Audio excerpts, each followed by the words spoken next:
Welcome in, folks. Welcome in, and welcome back to another week of the Canadian Football Fanatics Weekly Show. Blake and I back at it again to talk some more CFL football once again. This time we can talk about some real football being played on the field. Hope everyone was able to enjoy a very exciting, very just a good feeling seeing football back again on our TV screens during week one, and even more exciting to be talking about week two here tonight. But before we do, Blake, how you doing? Thanks for joining me, buddy. Yeah, doing good. Yeah, I watched bits and parts of every game, being the family man and stuff like that. Can't really sit down and watch a full 3 hours of football, but I watched a bit of the first game, watched a bit of the second game, listened to most of the Riders and the Elks game on their radio network, and then I listened to, of course, about 2.5 quarters of the Lions game, and then I caught the last quarter and a half after I was done from work. But it was definitely good to have football back. Mr. Tyson Philpott made me feel good about my preseason predictions, but it's only week one, so hopefully he keeps it up for another 17 weeks. Yes, absolutely, buddy. It was a fun week. I really enjoy that you and shout out to a friend of the show, Jay, have that. Actually, speak of the devil, he enters the chat right there. But you guys are very up to, or I guess maybe not up to date, but you keep the radio in your kind of how you consume sports. I think just in the day and age we live in now, it's kind of um, not as normal to have a radio around or something like that. I know you have access to things like some radio apps on your phones and such like that. But Yeah. for me, if I'm trying to access the radio, all I really know how to do is just go out to the car and flip on the radio. And I know there's been a few times during the Stanley Cup playoffs here, having to run out. I throw on the game on the radio or something like that. But I really enjoy it because that brings me back to my early days watching BC Lions, or I guess, excuse me, I should say listening to BC Lions games as well as Canucks games back in the day when they used to get blacked out and stuff like that. Go get your little boombox out of the Terrible closet, blackouts. bring it back, and throw on the game. I miss those days and simpler times, I guess, if you will. But Blake, nonetheless, buddy, we got some football to talk about. But before we do that, as always, smash the like button, smash the subscribe button, comment in the chat here tonight. As always, Blake and I enjoy interacting with everybody in the chat that comes and goes throughout the show. Other than that, we are doing quite well when it comes to support, actually. So I want to thank everybody right now. I believe the Twitter account, Blake, is up over 100 followers, if I am not mistaken. I believe we're at 105 or something like that. Yeah, Um, that's exactly what it is. yep, over on YouTube, or excuse me, Instagram, I believe we were up close to 400. Actually, we we're at 383 on Instagram, which is just fabulous. That's amazing. I can't thank everybody enough. Considering I believe we only started the Instagram a few months ago, so to already be at almost 400 followers, Blake, just can't thank the folks enough. And then on YouTube, which has been really climbing the last few days, Blake, we are almost at 200, my friend. Oh, 187 subscribers we are at. So 13 here more to go, and we still have half a month of to achieve our goal. So for those that weren't listening, Blake and I set a goal here at the start of June, at the start of the football season, and that was to set out for 200 subscribers by Canada Day, I believe I said. yeah. And already at 187. Thank you guys so much. Big shout out to you guys. Obviously Blake, Shane, Mackenzie, everybody that contributes here. A lot of hard work goes into this, and honestly, I don't think we could run a podcast like this without your guys' support, without you guys tuning in on a weekly basis. It just really means a lot to. I know Blake and I, speaking for Shane, I'm sure as well, and Mackenzie. So just big shout out to you guys. We appreciate all the support as always. And as I always bug, head on over to Instagram, Twitter, and YouTube. Please continue to follow, subscribe, rate, review, all that good stuff. At under at underscore CF Fanatics on Twitter, at Canadian Football Fanatics on YouTube and Instagram. You can find us there. So, Blake, let's get into it before we waste any more time. And quickly, we will get into recapping And not too much to recap here, folks. We'll just kind of quickly go through the scores. Obviously, now we're a few days removed from most of these games, almost a week now, with having CFL football tomorrow already, Blake. But let's That's start. the beauty of recording on Wednesdays. It is, buddy. It gets us. It gets us almost. This is a little, night before Christmas, if you will, type feel. Christmas Eve. You end the show. You keep out your glass of milk and cookies, and it's it's a good day in the morning. So let's start with the season opener last week, and that was the Montreal reigning defending Grey Cup champions, Montreal Alouettes, looking pretty dominant over the Winnipeg Blue Bombers. They ended up taking things 27-12. I know score, I guess, a little bit closer than it seems, but Winnipeg adding a late touchdown there kind of cut things closer. Honestly, just super, super impressed with Montreal and how they looked. We'll be curious to see how Winnipeg bounces back. And for more, we will stay tuned, folks, kind of dive a little bit more into some of these games, some of these teams with JC when he joins us here in a matter of 20 or so minutes. So stay tuned for that. We're just going to quickly try to get through these so that we can preview our lines here before JC joins us at 6:30 p.m. tonight. So The Montreal Bombers dominates. stink now, Cole. Yeah, let's They're hope done. so, buddy. Their time's over. Let's hope so, man. I don't as much as I respect them, I wouldn't I won't lose sleep at night if the Bombers go quietly into the night. So that was the opening game of the season, and honestly, it was a exciting one, even though Montreal was kind of pulling away at times. But very exciting game to kick off the season. And then we had on Friday night, we had Friday Night Football. I missed that theme music. So we had the return of Bo Levi Mitchell to Calgary. Started off looking like maybe Bo was going to play hero and kind of come into Calgary and make things happen. But things kind of turned out the way things have been looking for Bo the last few years, throwing a few interceptions. And I don't know if actually he threw a few interceptions. I know he threw one that was fairly costly. I know he kind of mentioned it was a little bit of kind of confusion. He didn't see the defender that was getting into that area where he threw. So just it kind of was, I guess, as expected from maybe a few people that don't expect too much from Hamilton tonight or this year, excuse me, of just kind of them, showing some signs and then not really being able to play a full consistent 60 minutes of football. So Calgary wins that one 32-24. It was a close game. Hamilton was still in it late, but just didn't really feel like they were ever going to kind of take real control over that game, to me, honestly, or to me anyways. But we'll see. It is only week one. So we did have on Saturday, we had the Riders stealing one late from the Edmonton Elks, unfortunately, folks. If you're an Elks fan, the Elks just continue to find ways to lose games late. And, personally, being an Elks supporter, I believe, is what me and Shane kind of agreed upon. It's just a damn shame, man, because they're in a lot of these games and they just find ways to lose. I think I saw a tweet from, I believe it's our friend Dave Campbell. This year it's not losing games by not taking a missed punt out of the back of the end zone or stuff like that. It's a little bit kind of different ways of losing, but it's still finding ways to lose that is just so bothersome if you're an Elks fan, Elks supporter, and just those people deserve much, much better. And stay tuned. I'm definitely going to ask JC a couple questions on when it comes to the Edmonton Elks. Yeah, And then just quickly before we go to the last game, Cole, that was the Elks. For anyone that didn't see the game, they led 21-8 early in the fourth quarter. Busted coverage. The Riders scored a touchdown, made it 21-15. And within 30 seconds, the Elks had fumbled the ball. And I believe it was the very next play. The Riders scored. They lead. They didn't relinquish the lead the rest of the game. Yeah. So before we get into it, just gonna get into the chat here. Jay throwing his week 2 picks in here as always. Looks like Brian. I'll tell you what, Jay, you have a rival for #1 chat supporter. Brian has been killing it here in the recent weeks. Shout out to both you guys. Appreciate you guys as always tuning in. Save your week 2 picks for a little bit later, Jay. I'll obviously come back to them. Seeing as you've already put them in the chat, but stay tuned for later, guys, when Shane joins us around, maybe 7 o'clock here in 45 minutes.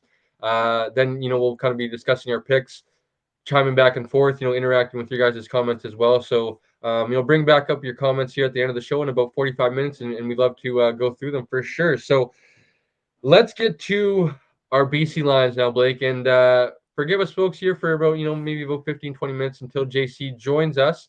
We're going to go on a little bit of a BC Lions deep dive here, maybe spend about 10 minutes on the game this past weekend, as well as look forward to the game ahead. So let's get into what we've saw this past weekend. And, I can see it on your face already, Blake, a little bit of disappointment.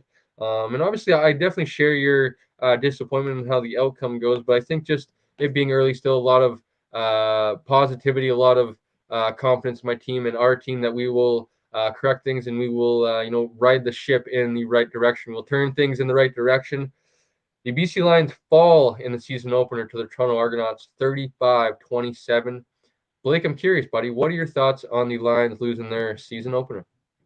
Yeah, it was, as you said, you kind of saw the disappointment in my face. It was very frustrating because the Argos took a early, what at the time was 6-0 lead. The Lions came back. They scored, I believe it was 21 unanswered, or well, I guess technically not unanswered, but 21 straight points. They led 21-6. They had the ball. It looked like they were driving possibly for 3, maybe 7 more points. And if they get that, it probably puts the game out of reach. And then Vernon Adams throws a very unfortunate interception. If I remember correctly on the radio broadcast, the Moj and Julio were saying the ball is tipped. It's intercepted by the Argos. They score on the next possession. I believe they get the ball back before halftime. They kick a field goal right at the end of the first half, and all of a sudden, going into halftime, it's a 21-16 game for the BC Lions. They still had the lead, and then the third quarter was kind of back and forth with a couple of field goals. The Lions took a field goal in the fourth quarter to take a 1-point lead. The Argos responded with a field goal of their own. And then it was very frustrating what happened at the end of the game as I believe Vernon Adams was sacked at least 3 times in the last 3 possessions, and 4 times, yeah, 4 times in the last 3 possessions. 4 times in the last quarter, 5 times in the last, I believe it was 17 minutes of game time. Yeah, exactly. So it was very frustrating, and one of those fumbles turned out to be extremely, or sacks, pardon me, turned out to be extremely costly. As the Lions were in field goal range, they would have taken the lead with at least a field goal. And Vernon Adams is sacked. He fumbles the ball. The Argos were forced to punt on that possession, but the Lions were pinned deep in their end zone. Vernon Adams takes another sack, and they go for it on third and it was like 25 or something like that. They almost converted it as well. That was so close to getting over the defender's head and into the arms of Alex Hollins. Unfortunately, it was broken up. Cameron Dukes punches it in from 1 yard out. And then the Argos still kind of tried to lose that game as originally they were going to go for 2. They called a timeout, realized their mistake, lined up for the extra point, and as I already mentioned, Liam Haralahu, who had already missed an extra point in the game, missed another one. So the Lions got the ball back with a chance to score a touchdown and then a 2-point convert to tie the game. They drove to the Argos about 40-yard line, and then Vernon Adams was sacked again. And that was kind of the end of the game. As you mentioned, the Lions unfortunately lose week number 1, 35-27. But before I let you get into on this, Cole, I'll just quickly mention I posted this on our Twitter channel the other day. I found it so comical how people were kind of already writing off and for that matter, let's throw the Bombers into that mix as well. How they were throwing the Lions and the Bombers under the bus after week number 1. If we're comparing those two teams, the Bombers looked way worse than the Lions did. I saw a couple people saying, "Oh wow, the Lions maybe shouldn't be Grey Cup favorites." Blah blah blah. Like I do respect the Argos. Do I think the Lions should have won that game? Yes, absolutely. But the Argos are still a good team with or without Chad Kelly, especially on the defensive side of the ball. They've acquired Jake Serezna. They have a couple of guys on at receiver that are still really good. So if Cameron Dukes can play just okay football, I think the Argos will be fine. Maybe 5-4, 6-3 even once Chad Kelly is able to return to the lineup. Actually, at a game I'm going to be at in late August when the Argos host the Saskatchewan Roughriders. Yes, great. Well said, Blake. Well said. Very well summed up. A few key things there when it comes to mine is definitely the sack numbers there late in the fourth quarter, late into the third, and into the fourth. And just overall, it was a frustrating game, like you said, but I guess what kind of I'll get into some things that I liked and kind of disliked about the game here before we move on, folks. Was just the fact that one, our quarterback played very good. Hmm. I think, I guess to kind of go back to your thoughts on the seeing the power rankings and stuff like that, which I guess forgive me, folks, to kind of a shameless plug here quickly, but my articles did start coming out for 13th Man Sports once again. I released my 1.0 power rankings, which I will be doing once a month. And Blake, why I actually decided to do that once a month instead of every week, like a lot of content creators do, like a lot of CFL writers and stuff like that do, because I thought having it more of a bigger sample size, if you will, before kind Yeah, of putting those out, I feel like is a lot more accurate than on a week by week basis, just because of the ebbs and flows of a long season. Dominant teams are going to have their weeks, right? I think of last year when we played, with Toronto and VA threw a lot of interceptions, right? This is not the case this year. This was just a the case of, the of sorry to cut you off there, Cole, but the yeah, matchup that we're going to see tomorrow night last year, a yeah, team that was in the Grey Cup Ottawa, against yeah, like a 3-win Ottawa team. One of and those in wins, Winnipeg. yeah, one of those wins was a crazy comeback against the Blue Bombers. So I just think it's a little bit, and it's no shot at people that create these things. It's good conversation starters for the league. It's good conversation starters for the people that are writing these articles, that are releasing these power rankings and stuff like that, because people have and are allowed to have different opinions, right? That was something that I put out there with I believe it was Jay that kind of mentioned. Jake Mayer being, I believe it was the number one of the quarterback Hmm. power rankings list of kind of, what do you guys think? And I don't agree, but it's totally okay for people to have different opinions, right? I think it's kind of it'd be boring, right, to have all the same opinions. We wouldn't be human beings if we all had the same opinions, right? We all Exactly. think differently. We all like different things. So I think it's nice to have a different opinion and be able to uh, you know in a nice, not disrespectful way, because I know social media sometimes people behind the camera can kind of get a little bit, toe the line. But if you're able to do that in a nice way, I Just a think it's little it's a bit. really good. Yeah.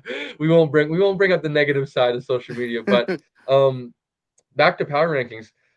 My kind of thought process on that, and it's kind of funny that we're talking about the BC Lions here, but you know what? When I kind of think about those things, Blake, is just kind of Lions don't lose sleep of the opinion of sheep. I believe is the kind of somewhat of the Yeah, quote, or I don't know if the exact words, but um, that's kind of my thought process. Obviously, your people are right to have their opinion, but um, I don't necessarily agree, and I don't think anybody in that locker room would agree as well. So, to get back on what I dislike and liked about the game, just like that, I thought the Lions' offense was clicking. Although we did kind of have the offensive explosion there in the second quarter, scoring 20 of our 27 points in, I believe it was a matter of 5 minutes there in the second quarter. If you look at Vernon Adams, and stats don't tell it all, folks, but threw for over 300 yards. Leads the league and leads the CFL in passing yards over week one. Had two passing touchdowns. Is second in the CFL in passing touchdowns. And as you mentioned, through an interception that was tipped.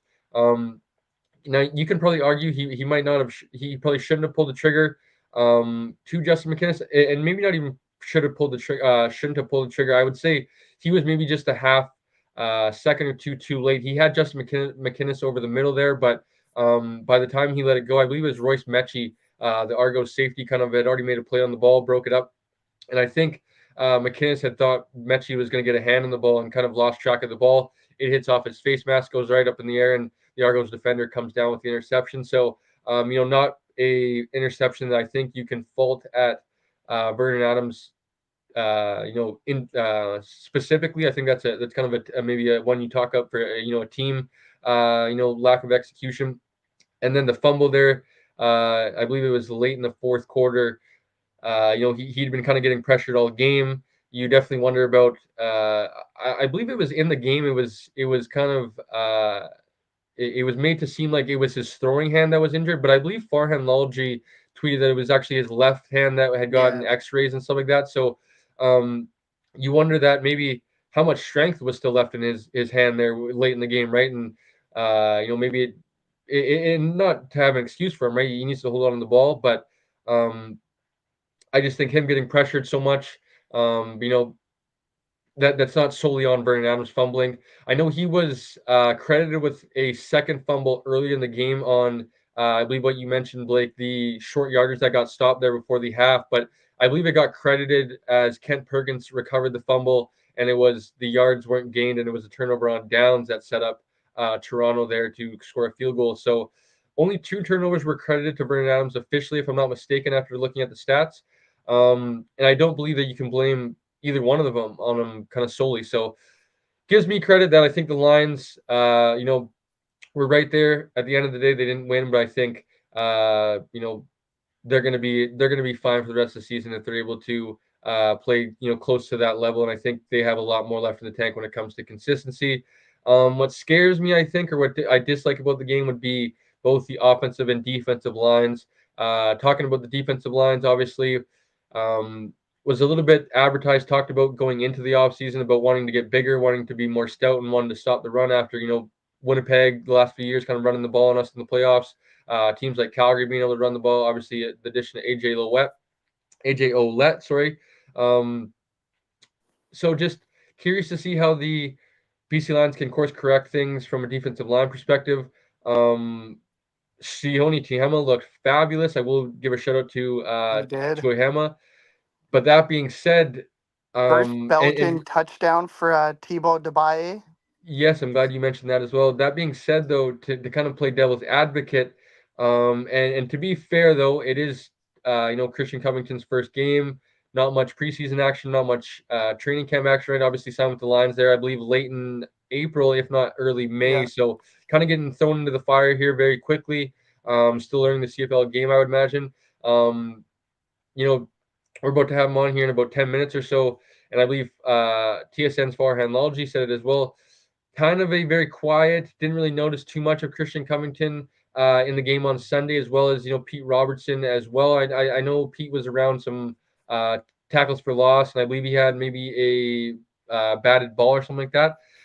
But not much to be said or not much to be seen from the additions by the BC Lions on the defensive line outside of the guys already mentioned. And I'd be mistaken if I didn't mention Josh Archibald, Canadian. I believe he's from the Ottawa area. Went to McGill University. Was the beneficiary of that strip sack. Or actually, excuse me, he was the one that forced the strip sack. Thibaut Tabaye picked it up and took it to the house. Blake, lastly here before we get into our guest, let's do some game balls, and we're going to do some game balls, folks, every week for our BC Lions, and then we're going to do one game ball at the end of the show for one player that we thought just impressed us throughout the week.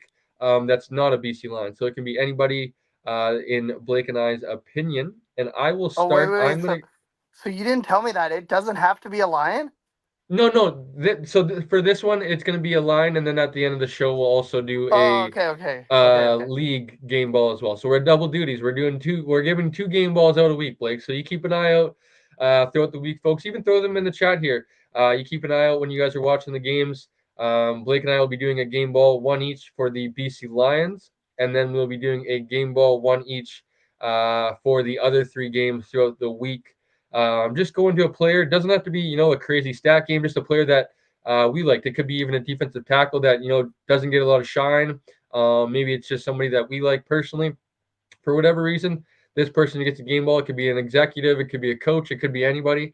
And for my first game ball, Blake, I'm going to go with Justin McInnes, a guy both of us have been a fan of.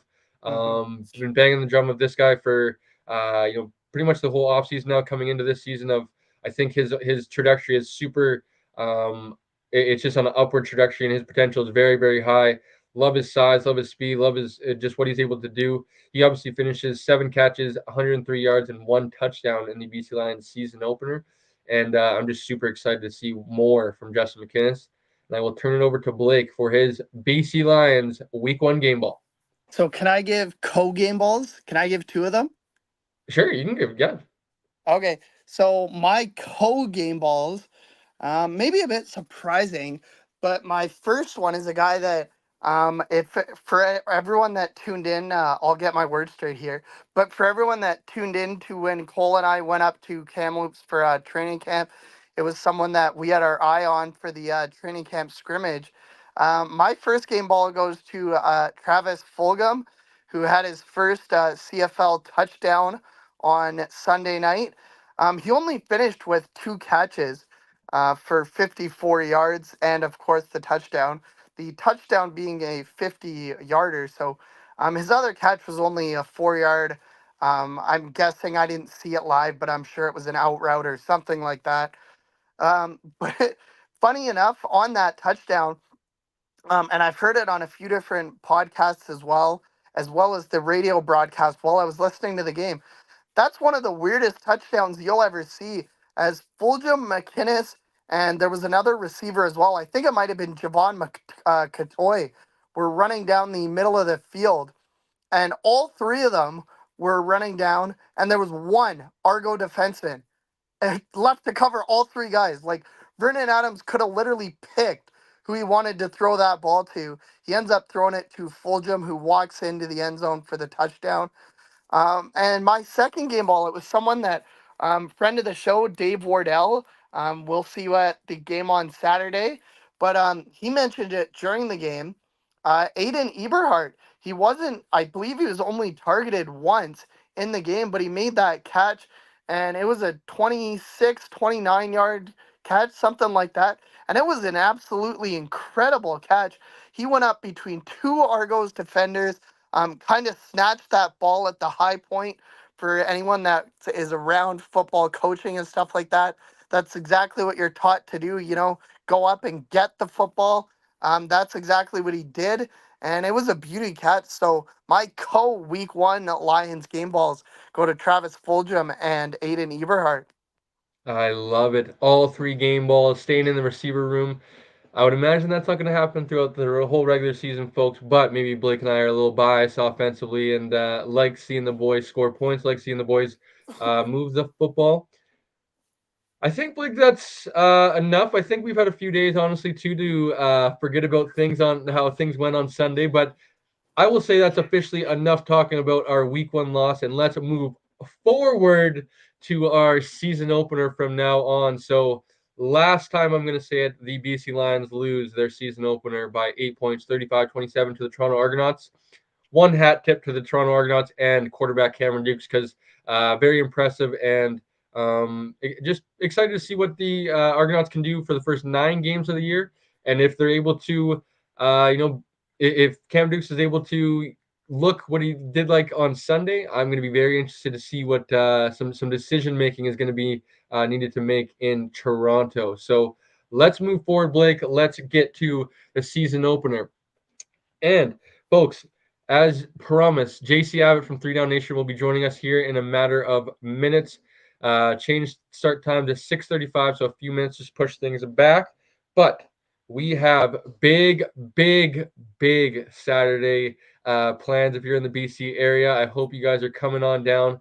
Blake and I will be in attendance, boots on the ground, whatever you want to call it, for the BC Lions home opener this Saturday, 4 o'clock, 3 o'clock for the concert kickoff.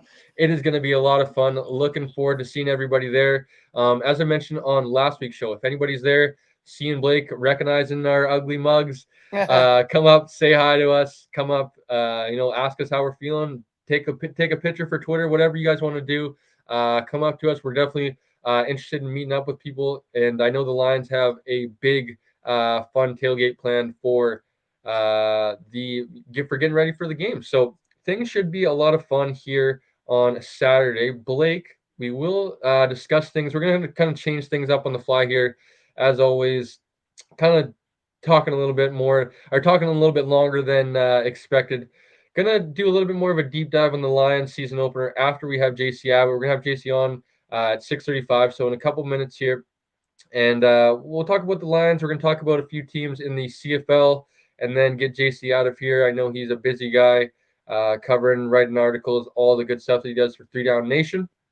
And then Blake and I will be back quickly before Shane joins us at around 7 o'clock. Blake and I will quickly go through a little preview for the game this Saturday, talk about how we're feeling, that whole thing. Shane will jump on at 7. We'll discuss this week's matchups, that whole sort of thing. And then we will get out of here, and that'll be another show. That'll be week number 2. I guess I was going to say, Blake, how many episodes of the weekly show will this be this year? We had the draft show, right? Not as many as our friends at the Turf District. Yeah, so that's what I'm trying to start the countdown right now. So we had the draft show, then we had the draft recap show, if I'm not mistaken. Or no, so we had the mock draft. So okay. So if we're going, are we starting in January? Let's start in January. Okay, so then we had we did the free agency, yeah, and then we did the combine. Right. That's where JC joined us last time, and then we did the mock draft. We did the post-draft recap. Yeah, that's 4. And then what else did we do? I think it would have been. We did one. I believe we did one before we went to training camp. Yeah, I think it would have been the East and the West ones. The East and West previews. Oh, yeah, you're right. So we did. So I guess that's 6. We did the East before we went to training camp. We did the West after. Yeah. 7. Then we did our BC Lions. Preview. Yeah, with Nick. So that's 7, 8. I believe today is episode 9. So, folks, 291 more to go to catch 300. But that being said, week number 9, or episode 9 is what we'll call it, of the Canadian Football Fanatics weekly show. As promised, you can catch Blake and I here every Wednesday night, 6 o'clock on the Canadian Football Fanatics YouTube and Twitter. I believe you can actually catch the stream on my personal Twitter or X stream as well. So every Wednesday night throughout the CFL season, you guys can find us here. Come hang out with us every Wednesday night and talk some Canadian football, have some fun, and join us in the chat. Me and Blake really, really enjoy interacting with everybody in the chat. But without further ado, let's bring on our first guest of the night here, and that's returning guest JC Abbott of 3Down Nation. JC, thanks for joining us. How you doing, buddy? Good. Thanks for having me on, guys. Of course. So, I guess I lied slightly, Blake, because I did say we were going to stop mentioning the BC Lions week 1 loss, but we won't mention the loss. We'll kind of talk around things. Now, JC, I know you're I don't know if I want to dub you and kind of speak for you, but you're somewhat of a O-line maybe expert, but I know you're you really enjoy, I believe you're kind of an O-line coach yourself. I believe playing O-line, offensive line back in high school. Have a really respect for the offensive line position. Now, obviously in BC, that's been quite talked about. Obviously, you had your BC Lions, your usual BC Lions article with 10 other thoughts after the game, and you talked about that. But I'm curious from a more positive standpoint, how do you think the Lions, obviously, I'm not going to ask you how they're going to fix things, because I think in season, you already have the kind of the bodies that you're going to have. You're not going to find any street free agents that maybe are serviceable enough to kind of come in and fill some starting reps. So how can the Lions fix things offensively when it comes to their offensive line? Look, I think there's a couple ways. I don't think it's going to happen right away, and it rarely does with offensive line. You mentioned street free agents. I think there are options down the line if it gets to that stage where there's some guys, veterans in the league, that you could come in and plug a gap with. There was sort of a changing of a guard this offseason in terms of a really good crop of rookies that came into the league. And so there's some guys on the market. Landon Rice is a name that comes to mind. That's an established veteran that are still available and haven't signed with the team. I don't think they're there yet.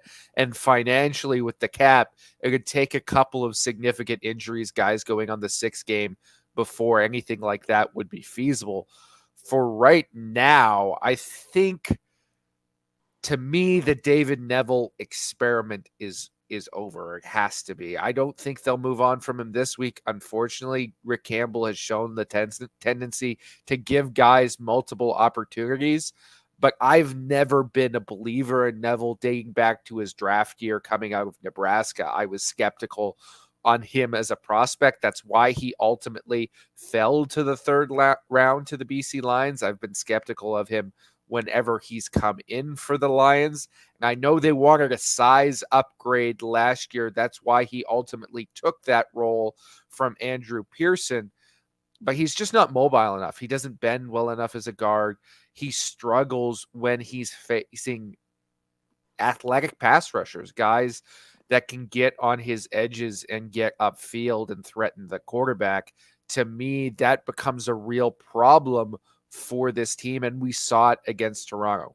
They could go American at that spot. They have the ratio flexibility. Chris Schluger could be a guy that can step in as sort of I don't know what the term is, a placeholder, if you will, for right now.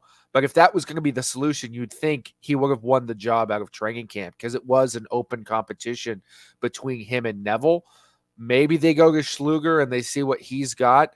Ultimately, it's going to be George Unga's job down the line, their first-round pick from this year. The question is, and it's always the question with young offensive linemen, is he ready right now? I don't think they want to rush him into the lineup, but frankly, I don't think he's going to be much worse than Neville is right now. Get him the reps, right? We've seen occasionally Canadians have success early on as rookie starting guards. Peter Nicastro comes to mind a few years ago. I think Una has that sort of mean streak mentality to his game, and he moves much better than Neville. He's got better length than Neville does. I think he can compensate in a number of ways that Neville can't right now. That's where I would lean if I was the BC Lions. I think they will slowly go in that direction if these problems persist. Sorry, Blake, but before, I think apart from kind of finding another player, I guess, to fill in, because I don't think, I saw you kind of talk about this with the Shea Patterson and Mason Fine in Saskatchewan. If kind of you're going to another recycle position, maybe it's time to kind of try another option. I'm curious because, like you said, I don't think that's going to come right now, how they can help them in real time. I think with things like we saw, maybe they have to scale the offense back, but with the things like jet sweeps and stuff we saw with Alex Hollins there early in the game, I think you can help them out with that, some receiver screens. Maybe you have to scale back the deep passing game a little bit and kind of set things up for some more getting the ball out of VA's hands a little bit quicker as well. I'm curious to see when we start seeing maybe a little bit more of David Mackey start to come in, and obviously fullback. I know he's paid a little bit. He's up there. I believe you guys had him in that article that was the top 15 paid, I believe, running backs at the position. I believe he was in that 15 to 10 range, if I'm not mistaken. So, you're paying him, so you might as well use him. I think he can be that Swiss Army knife type where you can, trust him in to be that six blocker, but he can also be a weapon out of the backfield. I think we saw in previous history. But Blake, before you go, I'm curious to turn things over to the defensive side of the ball.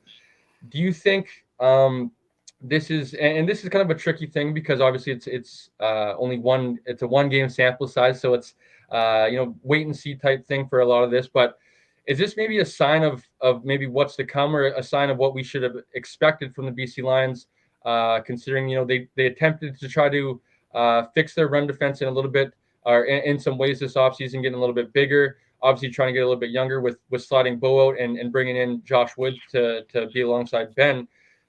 What's kind of your, I guess, initial thoughts when it comes to them not really looking too great up front, and kind of is it maybe just a 1 game sample size and wait and see for you?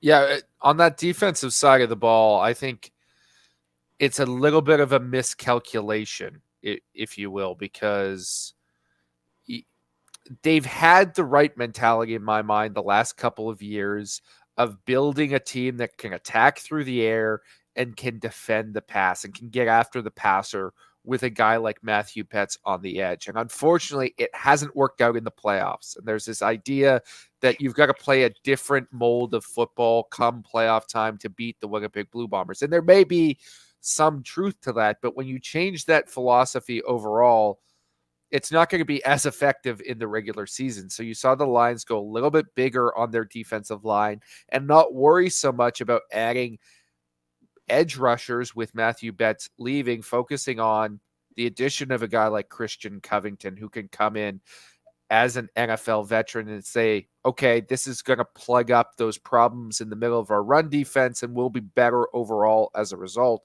I think what you saw in week 1 is it's not an easy fix, right? Run defense is often philosophical. Everyone's got to be working together as one unit for that to happen. NFL veterans don't just automatically become successful in the CFL. I still have belief that Christian Covington can be a guy who makes the transition, but he's going to have some growing pains as he adjusts to a Canadian game that he hasn't played in a long, long time. And you just don't have the juice to get after the passer right now. Pete Robertson is a good complementary edge rusher in my mind. Sione Tehama is in the same vein, but if neither of those guys takes a leap into that upper echelon category, you're starting to have questions about how this team is going to consistently get after the quarterback, given that they're going to be missing 18 sacks from last year's production from Matthew Betts leaving. That is a big deal. And you saw Cameron Dukes, admittedly against the best offensive line in the league, so give the Argos credit there, but really not be disturbed all that much by what the Lions had to offer. And if that problem persists, it's going to cause a lot of points against. Yeah, and JC, speaking of the Toronto Argonauts, they released a bit of shockingly Sean Oakman yesterday. He's definitely on the back end of his career, but there's been rumors that maybe the Lions are interested in him. What are your thoughts on that? What have you kind of heard? Is there any truth to those rumors? I haven't heard anything specifically about that. I think it would be an intriguing move for the Lions. Oakman, of course, is a big body who's proven in the past he can get after the passer. I'm not sure it'll be a cultural fit. Oakman, I think over the last little bit has fallen out of favor maybe with the Argos, and that leads to this decision to release him. But they also have an incredible depth of talent at defensive tackle, which made him expendable, right? You're talking about a guy who was an all-star just 2 years ago, but has been a healthy scratch a whole bunch in the past 2 seasons. So if he's rubbing a couple people the wrong way and he's not always getting on the field, well, financially, it makes sense to move on there for the Argos. I think it could be intriguing if the Lions went after him. But again, the financials have to make sense, and they got to make sure they have the money in the right areas. The fact that VA was getting a little bit more money this year has tightened things up. That's why some of the moves this offseason were made the way they were. But again, you release Marcus Sayles coming out of training camp. Maybe that's where you find the funds to add a pass rusher or add somebody else at a position of need, because he was getting paid pretty heftily for a halfback in the CFL. I think you're muted there, Cole. Thank you, JC. Appreciate it. A vet like yourself. But speaking of Toronto, how impressed were you of Toronto, obviously being able to walk away with a victory? And then speaking of Cam Dukes, obviously it's only 3 games, I believe he started now in his CFL career. But in your mind, what would he have to do to kind of make things interesting in that organization and kind of start to have that conversation in that building, I guess, for, if Chad Kelly comes back, that maybe we have another option? I think he has to win, right? Ultimately, that's the thing that's going to matter. He doesn't necessarily have to light it up statistically. In my mind, that's a plus if he does. And he showed really well in that first week against BC. He far exceeded my expectations. But if he comes out, and I don't think he's necessarily going to win all 9 games, but if he can get them to 7 or even 6 victories, and that's a team that people in that locker room have different opinions of what went on with Chad Kelly and different perspectives. There are, of course, some people who side with Kelly. There are other people who are somewhere in the middle. There are other people who simply don't like Kelly at all. And I've heard that from multiple people who know people within the Argos organization, that there are a variety of perspectives there. And the team is not necessarily going to be in unison. Well, if Cameron Dukes goes out and he wins 6 or 7 games and you're clicking along at a great pace, now all of a sudden Chad Kelly comes in, maybe that dissent sort of creates a question. Well, everyone's behind Cam Dukes right now and we're having success. How do we stick in a guy that splits the locker room and has some of that track record of poor behavior back into our starting lineup when we're already having success with this other guy that is uniting everyone? I think that's how that conversation starts, is if he can get this team winning consistently throughout Kelly's absence, maybe it raises the question if Chad Kelly ever comes back at all. Yeah, absolutely. And to get off both of those teams for a minute, JC, going over to Edmonton, the Elks and the Riders game, Cole kind of touched on it briefly, so did I. Unfortunately for Elks fans, it just seems like they continue to find ways to lose. It looked like they were in control of much of that game, and then early in the fourth quarter, in about 30 seconds, they went from leading by 2 scores to going down, and they were never able, even though they forced an AJ Let fumble right at the end of the game, they were never able to get back on even terms. How do you think they're going to be able to turn it around and get some success in Edmonton this year after finishing 4-14 last year? All the stuff with Trey Ford. Yeah, I'm skeptical that they're going to be able to turn it around with the current regimes. And that breaks my heart to say. It breaks my heart every time that Edmonton lets one slip away like they did, because some people may not know this. I'm a BC guy. Obviously, I live out here. I cover the Lions, and I have for many years.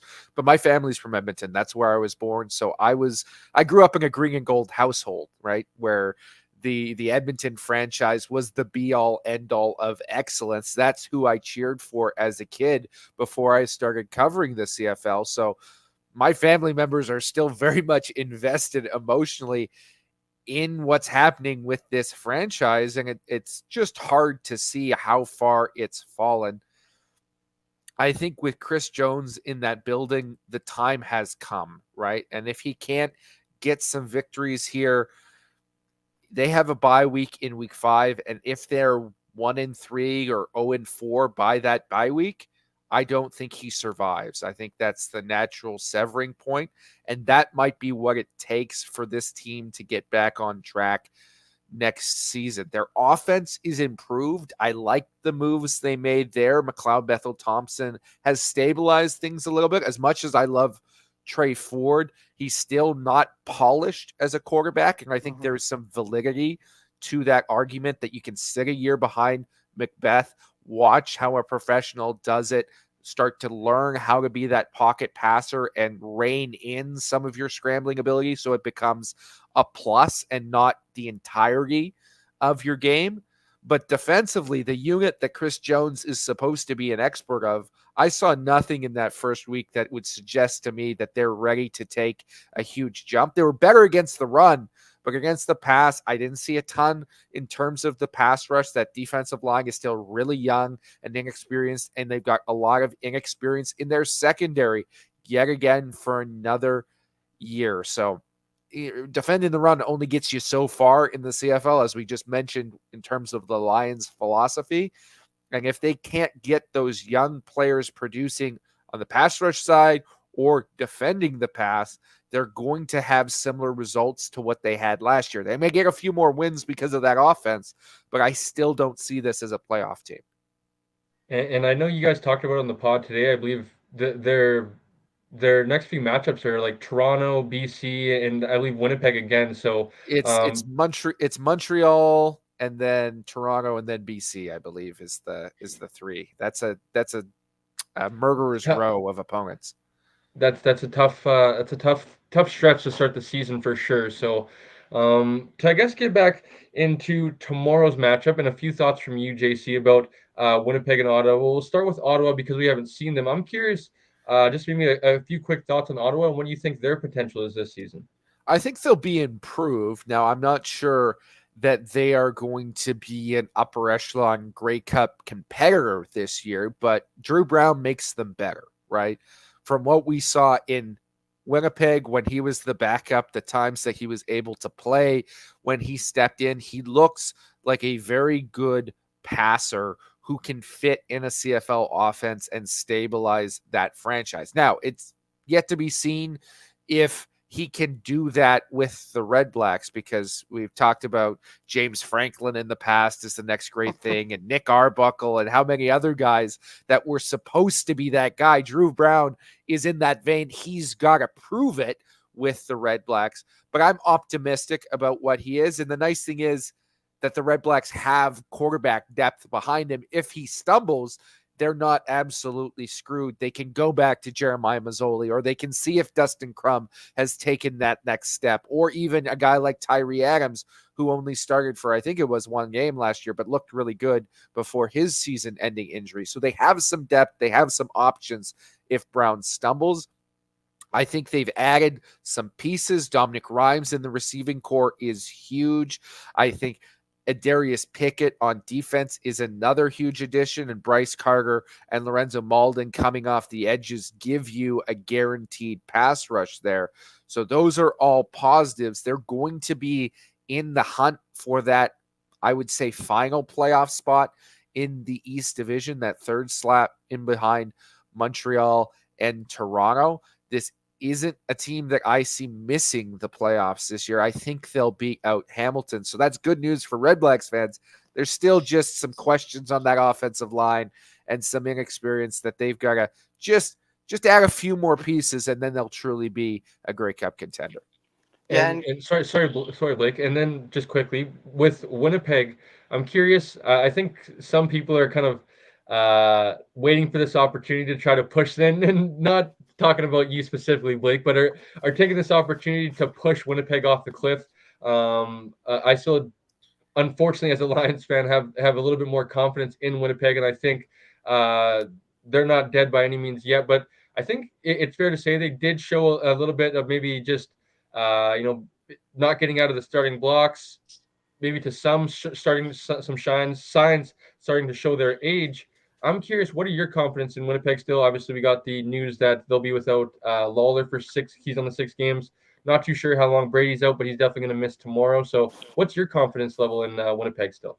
I think the Bombers are in a weird sort of catch-22 place right now, because we've talked for so many years about this team being so dominant, but being older and veteran, and that at a certain point, that cliff is going to come and they're going to fall off it. That they needed to get younger, and they really did. I think they had 12 new players on their opening day roster this year. That was double the amount they had last year. So they've made that effort, but that inexperience led to some mistakes, and it led to a bit of a flat start. Now, I think Mike O'Shea will get that corrected, but there's going to be growing pains this year because they're in that moment of transition where they need to get the next wave of youth in, but those older veterans are also about to dip. I think the Bombers will take a little bit of a step back this year. They're still going to be in the hunt in the West.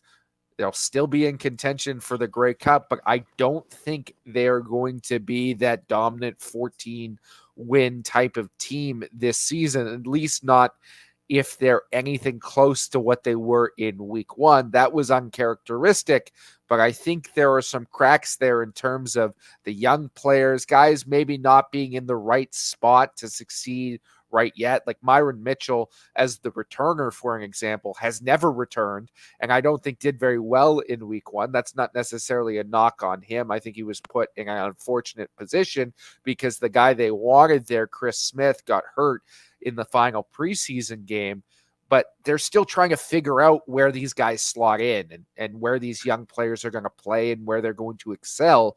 So they have more question marks than they do in the past, and that's going to lead to a few more losses. And JC, you mentioned them a minute ago. This will be the last question for me, but um, Calgary and Hamilton, are they any better than they were last year? Or was Friday night's game just a case of Hamilton making more mistakes than Calgary did? I think that's what it was. I mean, I'm not a believer in either of these two franchises right now, unfortunately. I did like what I saw from Jake Mayer. I've been critical of him in the past. I thought he looked really good in week one. Bo Levi Mitchell also looked better than he has over the past 2 seasons. But again, will that continue? He's had flashes here or there over that stretch. It's about doing it consecutive weeks before I'm going to believe in him. But on both sides, I don't think they've added enough weapons, right? They're missing pieces.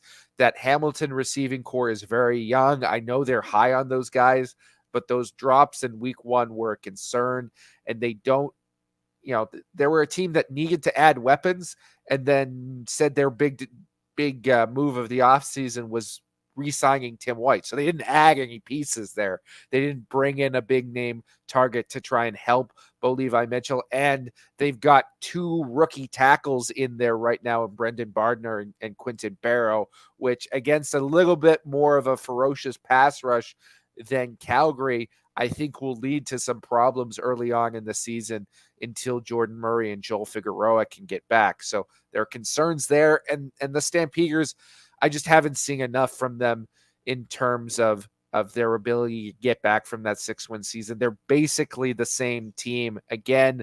And unfortunately, they were banking on a guy like Malik Henry coming back full strength, and he's hurt and out for the season yet again. Your heart breaks for the guy. Mm-hmm. But unfortunately, that's going to be a big blow to that franchise. Again, hopefully guys like Cameron Eccles can step up into that receiving role. But you're talking about one of the most explosive deep threats in the league that has been missing for the last 2 seasons for this team. That's going to equate to less yardage, less explosive plays, less touchdowns. And unless they find somebody who can replace that and take the top off the defense consistently, I think they're going to be near the back of the West Division. And dare I say it, they may miss the playoffs this year. Lucky Whitehead is still available, Stamps fans. It's true. It's true. So, JC, last one from me tonight as well to take things back to our BC Lions. I hope there is still some confidence, but if there is, talk to the people. What gives you confidence that the Lions can, take care of business here and kind of be the team that they should be, I guess? My confidence in them is twofold. It's you've got Vernon Adams Jr. and you've got Jordan Maksymic, right? That means no matter what happens, you'll figure it out offensively. And it may not happen against a team like Toronto with that pass rush, but if you can just buy another second, VA is going to find those receivers. And Keon Hatcher may be back, I've heard, as early as late August, which would be huge for that team to add that into the receiving core. Again, I think he's a true sort of number one target alpha male you can feed the ball to in that receiving core. I think that offense can compensate for a lot of problems because they have something that a lot of other teams don't in the CFL, and that's an elite quarterback right now. And make no mistake, VA is playing at as an elite a level as anybody in this league right now. And he's got a guy calling the plays who I think is the best offensive mind currently in the CFL. That is a combination that can win despite everything else.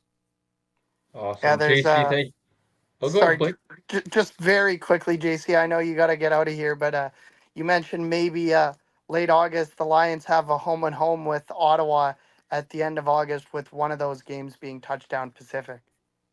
That would be an intriguing time to come back. Again, that seems optimistic to me. He's coming off a torn Achilles. That's a very early return. I wasn't anticipating him until much later in the season. And let's not put any expectations on Hatcher. His health comes first. But if he can come back early, and he certainly seems to believe he can, then he is going to be a huge addition because he is a top receiver in this league. Yes, absolutely. JC, thank you so much, buddy. Let the people know where they can find any of your work and where they can find you on social media. Yeah, of course. Check me out on 3DownNation.com and on Twitter at the JC Abbott. It was a pleasure as always, gentlemen. Thanks, Awesome, JC. JC. Talk to you soon, and I guess maybe enjoy the game Friday. I know you'll be in the house. Enjoy all the pregame festivities as well, and chat soon, JC. Will do. Have a good one. And that was JC Abbott from 3Down Nation joining us once again to chat some BC Lions and some CFL football. As always, Shane Ryan from 13th Man Sports will be joining us here shortly. But before he jumps on and chats with us about this week in the CFL, Blake and I will be discussing a few things on the BC Lions at Calgary, or excuse me, the Calgary Stampeders at the BC Lions. I They should say that coming correctly. here, baby. They coming here is right. And not too sure how much we'll get into the a big pregame here, folks. But I guess this is probably a perfect place to start. Stay tuned, folks, for anybody that's tuning in outside of the BC fan base. We will be previewing and picking the rest of the games in the CFL this week. Stay tuned for that in about 10 or so minutes, and we will be doing that with Shane Ryan of 13th Man Sports, as well as partners with Bet99. So he'll be giving us all the lines, all the bets, all that good stuff for you guys to go take advantage of that over at Bet99. So stay tuned for that. Blake, let's get into it, buddy. As I put out on the YouTube, on the Twitter, Instagram, I put out my 3 keys to the game, 3 keys to victory for the BC Lions last week, which I will be doing every week throughout the CFL season. So I think that's probably a good place for us to start. Blake, feel free to throw in a couple of your keys after if you want as well. I'm going to go with all 3. So I'm going to start with control the line of scrimmage is my first key. Obviously, after a week that we did not control the line of scrimmage, I think that is first and foremost what we need to do. You need to protect Vernon Adams. That is also, meaning that we need to figure out a short yardage. That is something I actually didn't ask JC that I should have. Was his thoughts on the short yardage situation in BC and why in hell we have our starting quarterback taking short yardage. You have a 6'8" guy. All he Yeah, has to do is, if it's 3rd and inches, he literally has to fall forward and he'll get the first down. I did see that argument. I am in favor of Dolagala as well. Now, I believe Brian in the chat is a Riders fan. Any other Riders fans that are in the chat here tonight tuning in, let us know in the chat how you guys feel. I believe, excuse me, from what I was seeing on social media, now social media isn't end all be all, but people were saying in Riderville that they didn't have the most they didn't have the best reviews of Jake Dolagala as a short yardage quarterback throughout his time in Saskatchewan. So personally, he's good enough for me because Vernon Adams has taken far too many hits throughout 1 week. I haven't seen quite enough from Chase Bryce to know if he can do it, but from what I hear, he is a athletic guy, so maybe he is able to. We need to figure out a situation, and Vernon Adams does not need to be taking on that responsibility because, I mean, if you kind of chalk things up, let's be generous and say that's an extra 3 hits a game, right? Where maybe you're going to have 3. I think that's fair to say, right? 3 short yardage situations throughout a game. I think that's not over exaggerating. That's not too little. I think that's probably right in the ballpark of how many on average. I would say maybe even 2 is probably more average. If you times that by 2, let's say 2, that's 36 hits if I'm not mistaken. That you have to add on him. That he's going to be hit in the pocket. He's going to be hit when he's scrambling. He's going to be hitting. He's the most hit player on the field. Playing quarterback, it's not. It is glorious because you get all the shine, you get all the headlines and all the stuff like that. But the next morning, you don't feel great. And VA kind of touched on it today, I believe, in his media availability. He was asked, the knee, the throwing hand, the whatever hand it was. How are you feeling? And he mentioned, I've been kind of, in rehab. I've been, making sure that I've been getting my body right and stuff like that. And it's true, folks. The next morning you really wake up, and I have honestly I have a fraction of kind of experience, I guess you could say, compared to these guys where they're actually getting hit by actual grown men. We used to like to joke back in our junior days of, playing against grown men and kind of talking about playing against 22-year-olds. These guys are playing against 30 and 35-year-olds, guys that have been doing this for decades now, right? So they know all the tricks of the trade and all that stuff. So I can only imagine how their bodies feel the next day. So we need to figure out a way to protect Brandon Adams, and that is first and foremost on both sides of the ball. We need to win the line of scrimmage. That is protecting Brandon Adams with the offensive line, as well as opening up some run holes, but protecting the line of scrimmage. I think we need to win that with another option, sneaking the ball and not Brandon Adams. Number 2, Blake, is what do you think it is, Blake? What do you think it is? Ooh, get the Canadians involved. Kind of. That's slightly number 3, I will say. Number 2 is win the turnover battle. Now, I should have known that. Like I said, I don't chalk up all the turnovers to Vernon Adams. I believe the Lions had 5, 2 of them getting credited to VA. I believe the other 3 were credited as turnover on down. So technically not like a turnover, but still a possession that you didn't come away with points, a possession that the other team got the ball where your possession was taking place. So win the turnover battle. I don't believe actually Calgary had a turnover last week. Jake Mayer, I know, didn't have an interception. Sorry. Turning the ball over on offense, I believe they did once. I don't remember if I saw Jake Mayer with an interception. Now that I'm thinking about it, maybe he did have an interception. Or I can't remember if as Blake checks quickly, I can't remember if it was the interception I'm thinking about was Bo Levi Mitchell, if it was Jake Levi or Jake Levi Mitchell. Or Bo Levi Mitchell. So if Blake doesn't find it fast enough, folks, anybody that's in the chat that knows can throw it in there. No, you're right. They didn't have a turnover. Yeah, that's what I thought. So for me, I think defensively, let's try to take advantage of that. I think let's try to capitalize of, the secondary. I think they definitely know or have keeping track that they didn't get on the scoreboard when it comes to, a turnover or getting anything like that. It was obviously the defensive line that caused the fumble and then took the ball into the end zone. So I think that secondary, Ryan Phillips, I'm sure is throwing some jabs. Hey, boys, we're going to let the defensive line carry us all year when it comes to, the turnover side of things. I think they'll be motivated to hopefully turn over the ball, and hopefully we see a couple Jake Mayer prayers that come in the hands of Lions defenders. So for me, take care of the ball on offense and make sure you turn over the ball on defense. Number 2 is win the turnover battle. Number 3 is take advantage of the atmosphere, take advantage of the environment. It should be rocking in BC Place. Now that being said, Blake, I'll be honest, maybe the guys come out a little bit, they're so high that maybe they're so amped up that maybe it's a little bit of a slow start early. Maybe it's a few 2 and outs, something like that. But I think make sure you're the team that scores first. Make sure you're the team that takes that 7-3 lead or that 3-0 lead, that you're taking advantage of that momentum instead of the BC kind of fans letting that energy out of BC Place so early, them kind of being like, oh man, we're already down 7-0, or even if it's 3-0, right? Just don't let the negativity creep back into BC Place. Make sure that place is a vibe for all 3 hours, all 60 minutes of being played. Because I really expect it to be quite the environment there in BC Place. It is gonna be fun.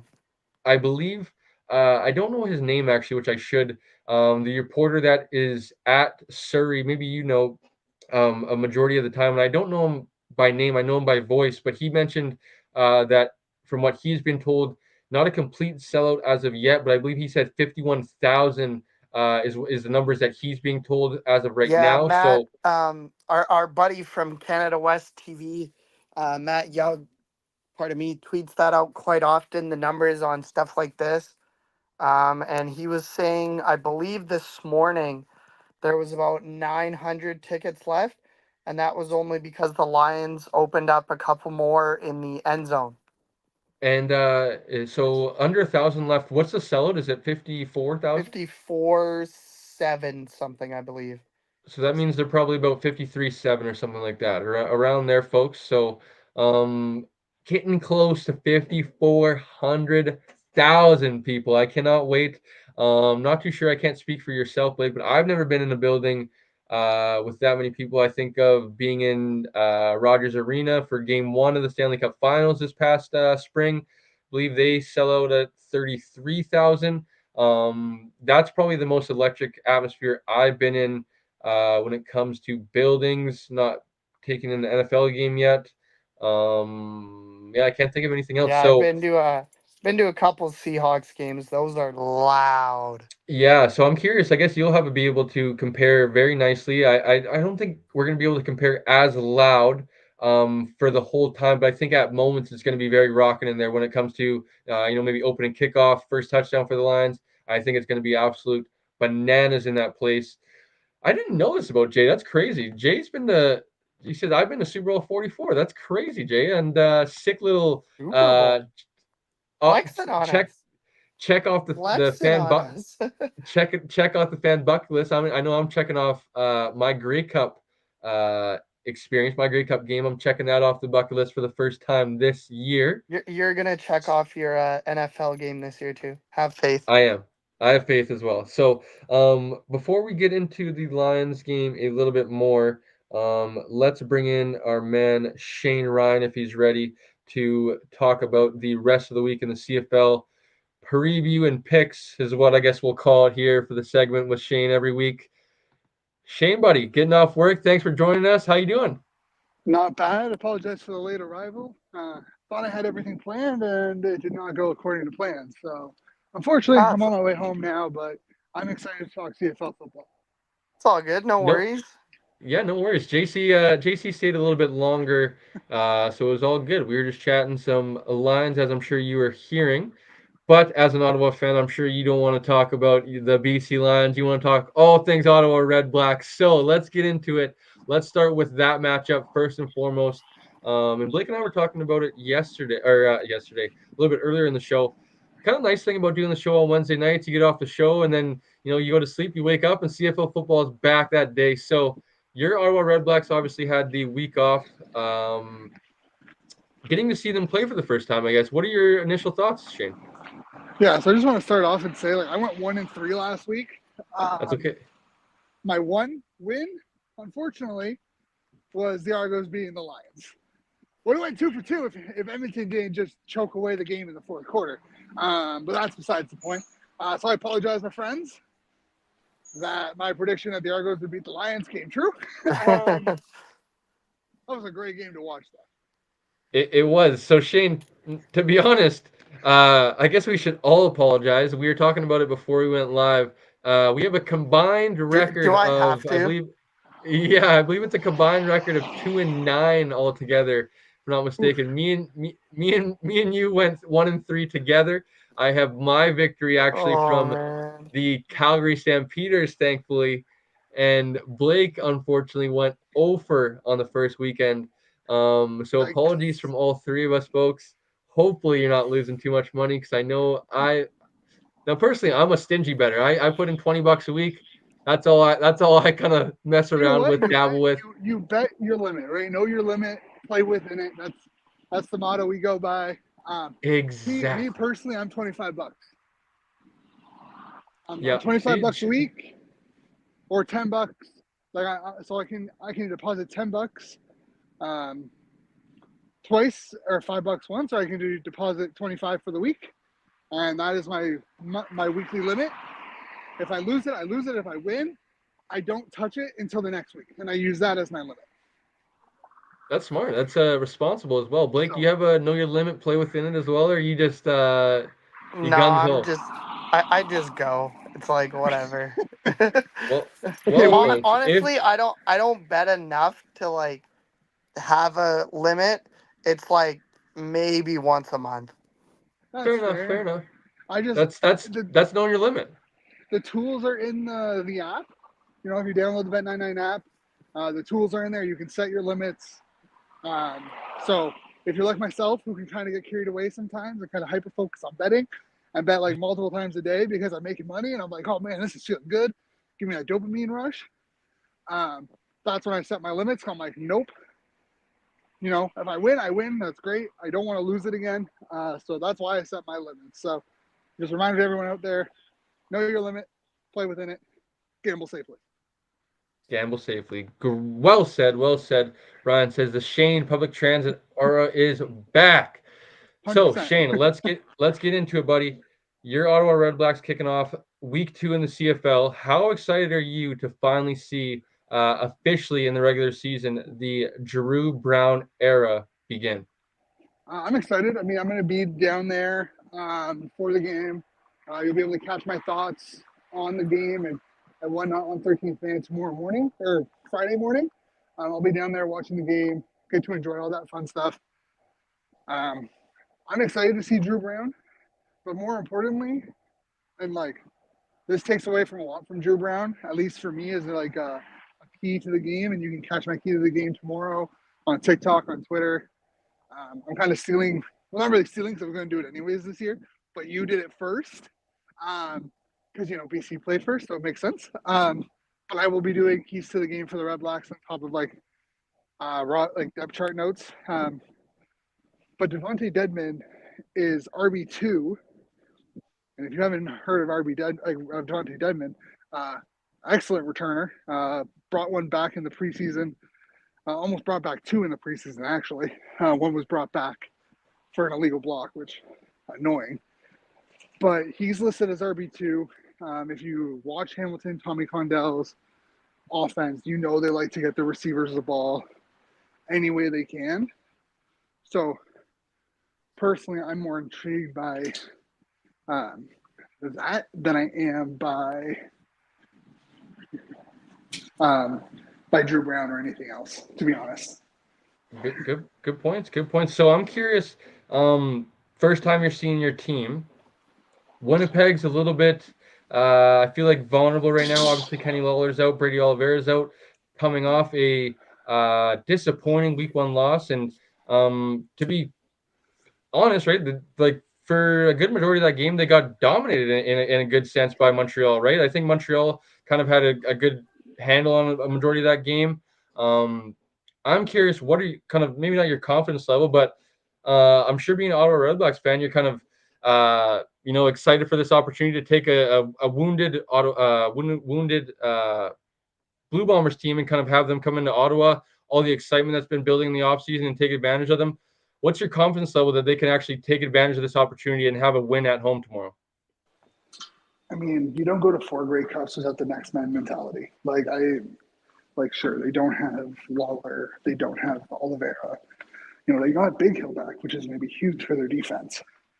But I think overall, you can't kind of discredit them. They're still going to come out firing. They're probably pissed off that they lost Week 1 at home. So I personally think it's going to be a tighter game than most people probably think. But I think that Ottawa still comes out on top. I like it. So let's head to Blake. And Blake, let's start off our weekly picks, hopefully on a better foot. I'm going to put the pressure on you, my friend, and have you go first. Not too sure if Shane has them off by hand or if yourself does. Not too sure. I'm thinking on our Winnipeg's favored. They are, yeah. Who are you picking with, or who are you going with, and why? Okay, so after going a painful 0-4 last week, I just looked at the lines as a matter of fact while we were on with JC, actually after JC left, very quickly. Winnipeg is still, even though the depth chart has been released and stuff like that, they are still favored by 6.5 points. But I'm just not convinced with the Blue Bombers. I mean, they didn't play their starters in the preseason. Maybe that showed a bit of rust. Who knows? Maybe that contributed to the injuries of Lawler and Oliveira. Zach Collaros looked very pedestrian in week number 1. For my sake, I hope he has a pretty good game. I picked him as my quarterback in fantasy this week for no other reason than the fact that I just don't think he's going to have 2 bad games. But in saying that, I am going to side with Shane and say the Bombers will fall to 0-2, and the Red Blacks will start the year 1-0. Yeah, I mean, I don't disagree. I think at 6.5 favorites, that's a big spread for for Hamilton or for Winnipeg, who's coming off kind of a big beatdown from Montreal. They're missing some offensive weapons. That's a big spread for them coming out of coming into week 2. Ottawa at plus 240 though is way too good to pass up. If you like, personally, I would take Ottawa on the spread at 6.5. I think the Ottawa offense is so revamped, and with Dominic Grimes, I mean, you boys know exactly what Dominic Grimes is like. Braylon Addison is healthy, and we all remember what Braylon Addison was doing in Hamilton under Tommy Condell. Nick Martiner's getting the start, the second overall pick this year. Justin Hardy had 1,000 yards receiving last year. Jalen Ackland's looking to return to form. Everything about this offense kind of screams that they're going to come out firing. And their defense, I mean, that front seven is still nasty. There's question marks within that secondary with Dandridge and Howell being hurt on how Tobias Harris and Lamont will perform. But I mean, you have a Darius Pickett on your strong side linebacker. You're basically an extra DB out there to offset that side. And I think the lines for Ottawa are too good to pass up. I think the momentum at home, it's their 10th season. Drew Brown, their new quarterback, I think it's too much excitement. There's going to be a lot of a good atmosphere in that stadium. I have Ottawa winning. I take the Ottawa spread at 6.5, and then take their money line at 240. So we got 2 Ottawas so far. I dare you. I swear to God, Cole, if you go Winnipeg, I'm leaving. Good night, folks. I got to be honest, boys. I'm going Winnipeg. If I was betting this game, which I don't think I will be because I don't think I'm throwing money until I get paid on Friday into my account. I'm going to go with Winnipeg. If it was betting wise, I would definitely probably take Ottawa in the spread because I think this is going to be a little bit of a closer game. With the injuries, I think we're going to see more of an offense like we saw last week that just looked super not like themselves. They were inconsistent, a lot of 2-and-outs and stuff like that. So I agree with what Brian said here, and he says no Oliveira. Dembski has Dembski written all over it. I think Dembski will be the guy that kind of gets them over. Maybe he scores a game winner. Maybe sets them up into a field goal position. Just being able to be used in all sorts of ways, whether it's jet sweep, stuff like that. They even kind of get in the ball in the backfield at times. We have another one. Jay says, "I'm picking Red Blacks." This is crazy. I feel like smart man. I mean, Brian's picking the Bombers by 2 scores. By 2 scores. So he's thinking they're going to knock out the spread. That's wild. You, sir, have high hopes for the Blue Bombers. He's a Riders fan, man. Sorry to interrupt you, Cole, on this, but I will say Winnipeg was a lot better than they showed on the score sheet. You had that punt fumble that led to the first Montreal touchdown. You had the Dembski fumble that led to points afterwards. I think it was only a field goal, but still, that's a 10-point swing. You had the hands to the face, roughing the passer that led to more points on the board for Montreal. They shot themselves in the foot quite a bit. So I don't necessarily think this team is bad. They just were a little bit undisciplined. They had ball control issues. So I think it's going to be a lot better game than I think Red Blacks might look at or other fans might look at based off week 1. I think also people kind of taking this opportunity. We haven't seen Winnipeg really this vulnerable in 4 or 5 years. So them being able to take this opportunity, let's jump all over them. Like I said to Blake, push them off the cliff as quick as we can. I can't do it personally. I expect Winnipeg to be that good team. I agree with what JC said. I don't expect them to have 14, 15 wins like they've had here in recent years. I expect them to maybe come down to 12, 13 wins this year, but still be that team that takes care of business, still has that championship pedigree, still knows how to win when it matters. Ultimately, I think they're going to be like Shane mentioned a little bit earlier, very ticked off if they lost at home to open the season, especially to Montreal. I'm sure that they were wanting that game. And I just think that's what's ultimately going to come down to this game. I think Drew Brown, I'm super excited to see how Drew Brown kind of plays against his old team. I would expect him to be pretty fired up. playing against some of his old former teammates and stuff like that. Not that they kind of released him and let him go, right? They obviously traded him to Ottawa and kind of gave him that opportunity to be a full-time starter. So I would think there's not going to be any hard feelings or anything like that, but I would think he's going to be fired up to show some of his former teammates that, you know what, you guys let me go, I can still ball. So that's kind of why I think it's going to be a close game. I expect Ottawa to be just as fired up, them obviously being their season opener as well as their home opener, playing in front of their crowd. We obviously saw this game last year, and actually Jay corrected us, Blake. That game that I believe it was Crum that won was actually taking place in Ottawa. It wasn't actually Winnipeg. So, I expect Ottawa to kind of be a little bit more of a pain than most people think when it comes to this game, especially people that maybe don't take a full deep dive into kind of how the Bombers performed last week. But I'm going to go, boys, with Winnipeg and I guess be the odd man out. Shane, is there any final thoughts? I guess one thing comes to mind, especially here in BC because we just dealt with it. But what's your confidence in your offensive line? We just saw on Sunday what let's say, to put it lightly, a below average offensive line. I guess not capable because I think it's unfair to put everything on offensive line. Like I was saying earlier about the turnovers, right? I think sometimes you can kind of chalk it up to maybe a team lack of execution, right? Maybe VA didn't, get the ball out of his hands quick enough. Maybe VA missed his first read. What's your confidence in your offensive line? Because obviously questions have been, asked, and I think it's still kind of something to be something to be seen, I guess. Yeah, I mean, I think offensive line has kind of been our weakness the last couple of years. I mean, you give up 71 sacks last year. It's going to be a talking point. Dante Bull, first overall pick in 2023, dealt with injuries most of that year, came in late, probably shouldn't have seen the field at all that year if it wasn't for some injuries to other players on that offensive line.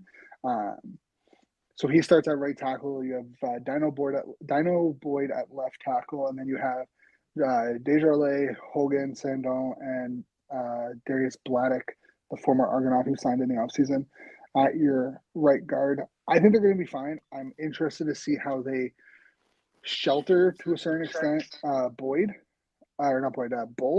just to see how he does. I mean, Pelios is backing up, so if Bull is struggling, Pelios will jump right in there. So I don't know. I think with Tommy Condell's offense, it allows for more movement within the offensive line. It's not just straight up run blocking. It's not big on big blocking. It's a lot of moving the pocket. It's getting the quarterback out, getting the receivers out in motion. Like there's a lot of movement with his offense. And you can watch Hamilton. Hamilton's a prime example of that. You watch their offense under Tommy Condell, they move the offensive line a lot. When they weren't able to do it, like if you watch the 2019 Grey Cup game, they weren't moving the pocket. They weren't able to. Winnipeg did a really good job at stifling that pocket, but you don't have the same type of weapons you did anymore. You have Jefferson, who is phenomenal, but you don't have the Jeff Coates and the Thomases and stuff like that who can help overall with that defensive line. So it's going to be interesting. I think it's that offensive line. There's a lot of question marks, but I think they're going to be up to the task. They're going to be sheltered a little bit in terms of big on big blocking, and they're going to use Dedmon to kind of spread out that defense so you can't rush 6-7 guys at a time. Okay, let's go to Friday Night Football. We have the Montreal Alouettes going to Edmonton. The defending champs, man. You win a championship, renovate your building, you don't get to go home for the first 2 weeks of the season. What a way to be graced into the following season as defending undisputed Grey Cup champions, as our man Cliffy likes to say.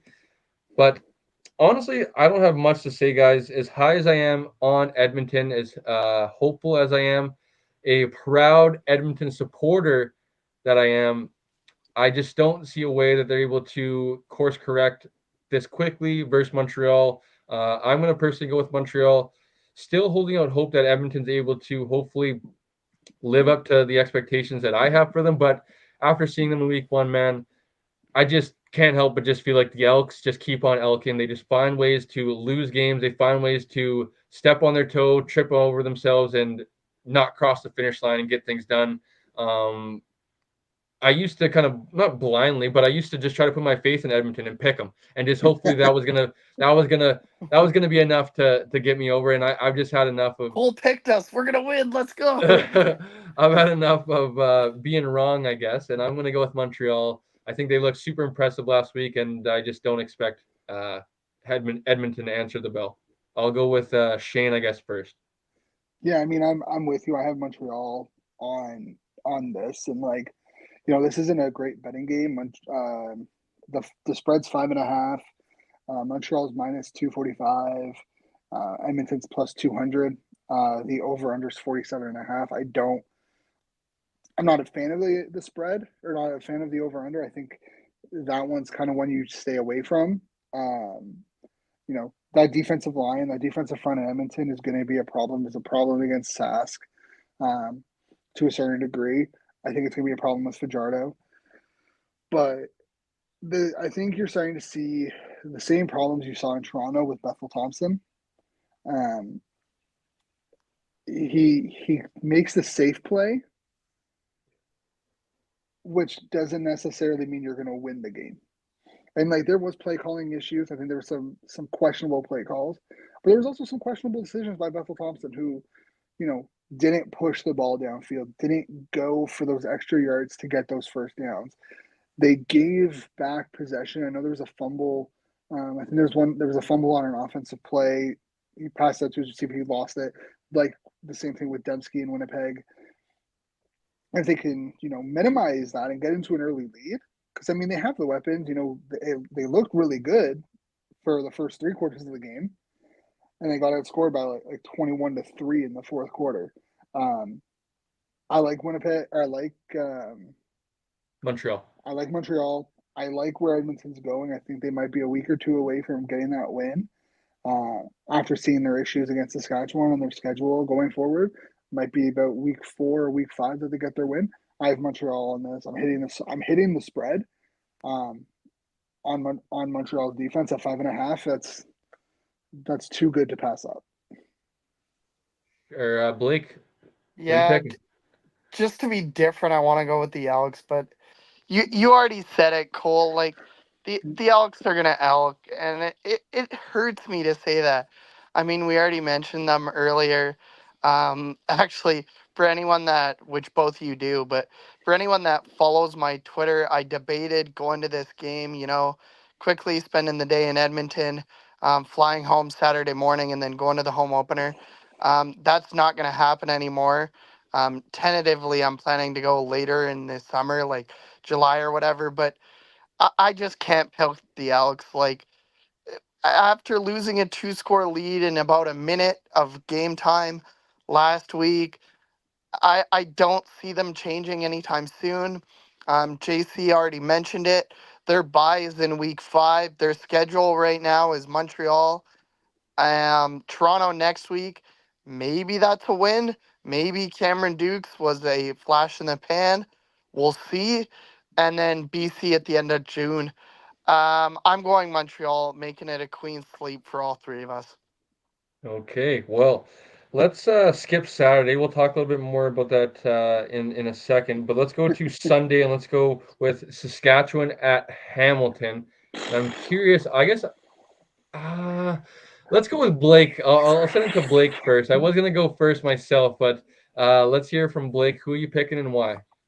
The Riders, because they're a better team. I'm gonna pick the Riders. They looked fairly decent, or sounded, I guess is the more appropriate way to put it, after how I consumed the game.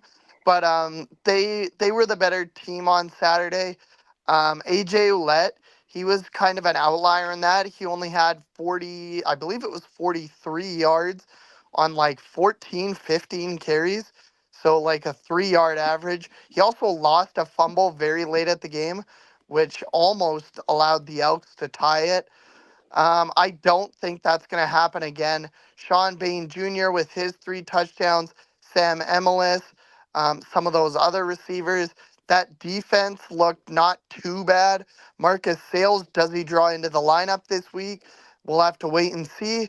But especially also last week, after watching Hamilton and mistake after mistake after mistake, they should have won that game against Calgary.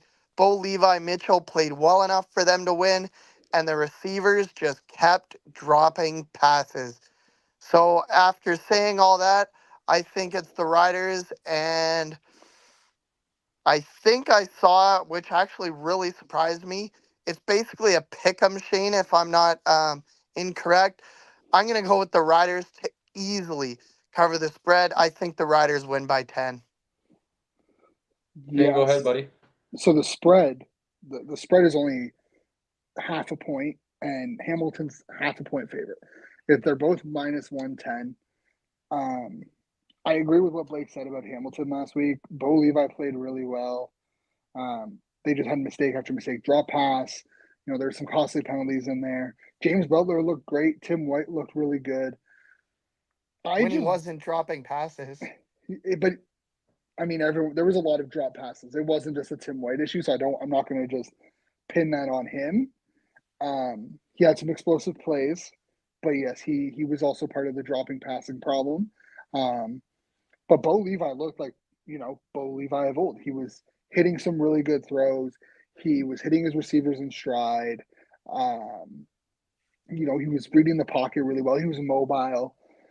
So I think Bo was good enough to win. His receivers let him down. James Butler was good enough to win. The receivers let him down. I think it's clear as day. Their defense, there was a couple of times where you can tell that by the end of the game they were getting tired. They made some mistakes. They don't have Simone Lawrence on that team anymore. There's a new voice, new leadership. I just don't like Saskatchewan. I don't like the makeup of the team. I don't like what that like. I mean, obviously, they're week 3 is going to be different. They're going to probably sign Oakman. It just makes the most sense for him to go to Saskatchewan, go play with Mace. What? I think the defense in Hamilton is better than the defense in Edmonton. And I think Trevor Harris was able to kind of expose some of the young and inexperienced DBs that Edmonton had. I think this is going to be a really close game, but I have Hamilton winning. I'm putting it out there. I think Bo Levi they've been working on it. They understand where they fell short. And they didn't get blown out. Like I know the score wasn't very favorable. Like it was a close game. I think Calgary beat the spread by like a point. Like, they did. It was like 32-24 or something like that. Yeah. So I think they beat the spread because I think it was like 5.5 last week if I remember correctly. So they beat it by like half a point. So I mean, I think Hamilton comes out. They have a better game. Obviously, AJ Ouellette's a difference maker. Bain had a great game against Edmonton. I don't know that the overall makeup of Saskatchewan worries me, and I think Hamilton can expose it. Okay, so we got a little difference here. I'm gonna personally go with Saskatchewan. I don't say that pick with, it wasn't so Confidence. lopsided. It wasn't so lopsided that I was for sure going with Saskatchewan. I definitely had a thought process there, and kind of possibly I wanted you guys to go first, is just to hear your explanations and why you guys are picking who you're going with. But ultimately, I'm going with Saskatchewan because I just like Trevor Harris a little bit more personally. I thought he played pretty well in week 1. And I think, like you mentioned about Macbeth, Trevor Harris, in a sense, just plays almost like a check down style of football where he takes care of the football. He doesn't put it in harm's way. He usually throws to his first few reads. He can throw it downfield, but you're more often than not, he's going to run your system. He's going to get into the balls of his playmakers, and they're going to make plays for him more so than him kind of winning the game, him throwing it into tight coverages and stuff like that. He can by all means, but I think his style of play is more so of that game manager type. And pairing that with the Riders, I kind of like that, especially I don't think AJ Ouellette's going to have another quiet game. I think he's going to have what Riders fans kind of expected from him, and kind of be that guy that's celebrating big runs and kind of bringing out his Thor hammer and stuff like that. So I'm personally going to go with Saskatchewan. But, like you guys said, I personally can't get on Bull Levi's train. So I'll say I liked what I saw from Hamilton as a team. I agree with you guys of, kind of their receivers not letting them down and stuff like that. Some of those drops, especially from guys like Tim White and stuff like that, especially a couple of those ones where, with kind of were quicker passes that were not downfield or anything like that. So uncharacteristic for sure. And I'm curious to see, because I don't think the Riders won the way they should have against the Elks team that played that way. So I'm curious to see how both teams come out, but ultimately I'm going to go with Saskatchewan to win this one. And Blake, this could be the turning point where Shane gets one up on us, or we're getting one up on him. Personally, I'm going to hope that the Riders can make us right and we come out on top. But that's why the games are played, folks, because time will tell. There's a reason why this game is basically a coin flip. There's a reason why the point spread's half a point. It's 0.5. Yeah, you're right, Shane. They're both minus 110. Like, there's no clear favorite. This game can go either way. We talked about Trevor Harris. I think it was his second touchdown to Bain where he kind of put it like behind the shoulder, like where only his receiver was going to catch it. Really good throw. Looked like a vintage Trevor Harris throw that we saw in Ottawa and Toronto. So this game can go either way, and it's going to come down to running backs, in my opinion. I think it's Butler versus Ouellette. What defense can mitigate the run and force the quarterback to win the game? What defense can force Harris or Bo Levi, whichever one, to throw to win the game, will be the difference maker in this game. If you can't stop the run, you're screwed. Whoever leads the game in rushing wins the game. Perfect. So let's get to the third of fourth, but the fourth and final of our picks here tonight. And we'll go to Shane first and then get Shane out of here before Blake and I kind of quickly give our thoughts on the game, and then obviously get excited for us being there on Saturday. But Shane, I will pass things over to you first. And I'll be honest, this week you're getting kicked off the show if you pick Calgary. No, I'm just kidding. But who are you picking with, or who are you picking, and why, my friend? I mean, Calgary is plus 300, so like they are, and the spread is 8.5. They're like BC's minus 8.5 on the spread. That's ridiculous. But I have BC. I have BC. Don't worry. Okay. I have BC. I don't think Calgary played good enough to win last week. I think Hamilton played bad enough to lose. But I do have Calgary covering the spread. I think interesting. The offensive line issues with BC that were evident against Toronto last week is enough of a concern, in my opinion, to look at 8.5 on the spread, and just that's basically 10 points, right? You're going to have to win by a touchdown plus a rouge, or plus a 2-point conversion. You need 9 points. I think that's too much for BC. Calgary's defense is still really good. Like, Cam Judge, Micah Alway, like that defense is good. There's playmakers on that defense. Can Vernon Adams in the offense rebound after some mistakes? And I mean, that run defense for BC was horrendous, right? We can all agree that run defense against Toronto was a problem. Is Mills and Logan gonna be able to have the effect that we saw Carey have? Where I would say I don't think is because Calgary doesn't have the offensive line that Toronto does. True. I mean, the offensive line is definitely an issue. But I think it's also the play calling, right? You get them out in space, you give them the passes, you spread that defense out. It's a concern. So I think 8.5 is too much, but I do have BC winning this game. But I think it's going to be a lot closer. I think it's going to be like, if the spread was like 5.5, I'm taking the spread on BC. At 8.5, I think it's too much. Put money on Calgary, but BC is winning this game, and I think it's going to be like a 33 to like 27 final. Yeah, I guess I'll go Blake here, and I agree with a lot of what Shane says. I don't think it's probably more realistic that the Lions win by nine or so points. So I am obviously going with BC, but I think it's going to be a little bit closer than we in the building expect or hope, and probably adds a little bit more anxiety into the end of the game. But I'm going to go with BC. Blake, who you picking and why? I'm gonna go with Calgary. I'm gonna throw $100 on it, and I'm gonna go to the no. I'm gonna go with the Lions. Brian just commented it. The Lions are surely not gonna choke in front of a full stadium. That almost sounds like Brian's almost trying to jinx us with that I comment. Yeah, mean, no. That is fully most, tongue in cheek. this is the most that we've ever seen at a BC Lions, like at a BC place outside of a Grey Cup. Yeah, no, you're absolutely right, Shane.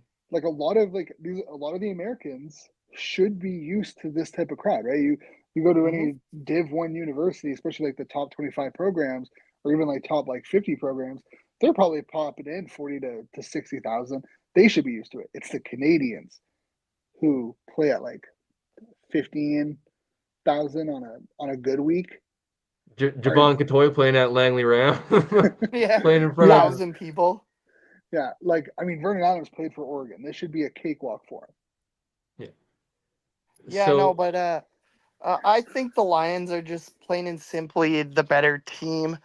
As I already said when we were picking these Saskatchewan Hamilton game, simply put, Hamilton made more mistakes than Calgary did, and that's why Calgary won the game.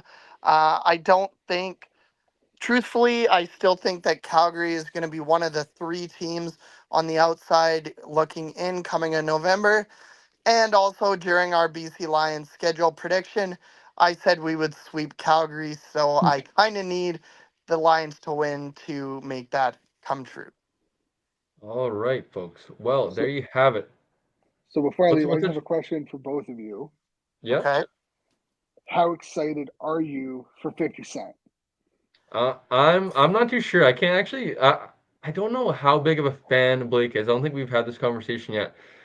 Personally, I am a very big hip hop fan. I've actually so my Mount Rushmore would be obviously as anybody, Snoop Dogg, Ice Cube, Eminem, and 50 Cent of like my generation who I grew up with, and I've actually seen 3 of the 4 of them. The only other person I haven't seen yet is Eminem. I've seen Snoop, I've seen Ice Cube. I have now seen 50 Cent on Saturday. So for me, I am excited. You can catch me singing the shit out of a bunch of songs, that's for sure. But Blake, I don't know. I don't think I've actually like asked you how big of a 50 Cent fan you are. Like you have a lot of songs in your phone. No, I don't. I don't have any 50 Cent songs in my phone. I didn't think so. I'm not a huge hip hop rap guy, whatever. I do have a bit of Drake in there, so Eminem, I'll listen to that once in a while. But yeah, 50 Cent, like I'll sing the birthday song. There's another one too that's very popular. I'm blanking on the name right now. You're gonna go enjoy yourself at the candy shop? Candy Shop, yeah. Candy Shop is. Brian says Blake's favorite song is Candy Shop. Yeah, no, absolutely. Yeah, no, but I don't know a lot of songs. I'll be completely honest. It's great for the Lions that there's going to be hopefully a sellout at the game. But to be honest with both of you, I'm more excited for the game. Like, I am so ready. I was not at the preseason game. So the last time I was at BC Place was the West semifinal last year. I am so ready to get back to BC Place. Cole and I, of course, we went up to training camp together, so we've already seen each other. But seeing like all the fans that I haven't seen since then, Marcia, Darsh, like all those people, I'm more excited for that than I am truly for the concert. Am I going to be there for the concert? Yes, absolutely. I'm going to go like 3 hours before kickoff, tailgate a bit. But I'm more excited for the game than I am the concert. That's fair. Blake, I mean, that's a good response. Blake, I'll tell you this right now, and you don't have to if you don't have. I know you're actually no, you do have to. You have 4 days off. Go watch Get Rich or Die Trying. It's basically like a biopic, or it's kind of like a movie. It's not like a real true story. It's like based on true events, I guess. On 50 Cent. It's a great movie, and I used to watch it as a kid. Like I watched it with Carly, and I'm like that guy that says like lines before they happen. I'm that annoying guy. Oh, But you're that person? I'm that Oh. person, unfortunately. Yeah, I know. It's a little what do they say? It's a tick of mine or whatever. It's But like, go watch it. You'll be ready for 50 Cent after that. But Shane, buddy, thank you as always for joining us for another picks and preview. I guess that's what we're gonna call it, picks and previews with Shane. Every week here from now on, folks. Whenever Shane can join us. and next week I'll be home. I'm not closing, so there'll be no public transit or I'll be at home at my I was gonna desk say for Brian. the next Brian one. likes it. You said Brian that likes last the week though. Brian I likes the honestly public transit aura.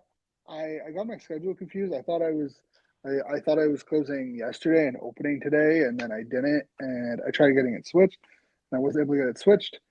So yeah, It's all good. Hey, all I good, have Shane. I have like 4 schedules to memorize, so it gets confusing sometimes. Technology, man, it helps us out being able to do this on the road on the fly. So Exactly. we appreciate you joining us as always, Shane, and we'll see you next week. But before we get out of here, tell the people where they can find you on social media and all your work. Obviously, they can look forward to the keys of the game. Obviously, your recap the next morning, all that stuff. So where can the people find your work? Yeah, I mean, 13th Man on Twitter, Instagram, Facebook, 13th Man Sports website. Find me on Twitter at SR_designs_ on Twitter. But yeah, I'll be covering the Red Blacks this year. Gonna do a little bit of U Sports, hopefully, if time allows. Still doing the Blackjacks. I have an article that I need to finish writing up to get sent out about how abysmal they've been this year. Yeah. How are the Bandits doing so far, Shane? Last I checked, they're doing real good. Yeah, exactly. That's fine. I have no hate for any of these teams in this league. I love this league. This league is great. But the Blackjacks, they talk about shooting themselves in the foot. They shoot themselves out of games. It is bad. But anyways, I digress. So yeah, you can check me out on Twitter. I'm kind of most active there. And yeah, obviously I'll be here hopefully on a weekly basis talking proos and giving my picks. And if you're a betting person, if you're in Ontario, Bet99. They have all your CFL picks ready to go before the game. Awesome. Thanks so much, Shane, and we'll chat with you next weekend, buddy. Thanks, Have a Shane. good one. All right, folks, that was Shane Ryan of 13th Man Sports joining us once again for another picks and preview segment.